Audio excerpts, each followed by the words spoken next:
Hey guys, welcome back to the channel. In this tech tutorial video, we're going to show you how you can add a website, or to be more accurate here, a tab to the reading list on Avast Browser if you'd like to open the page later through the reading list. So let us dive into this. Alright, so you're in the Avast Browser, right click into the given tab, and then guys, what you want to do is choose this option, add tab to reading list.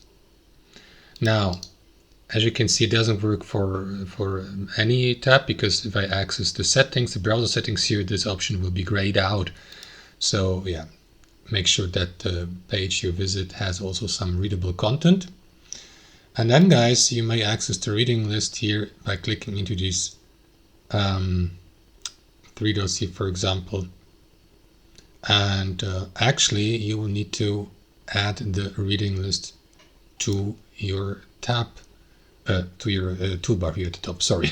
So to do that, guys, what you want to do is click into these three dots again, navigate to your browser settings, and then navigate to appearance here.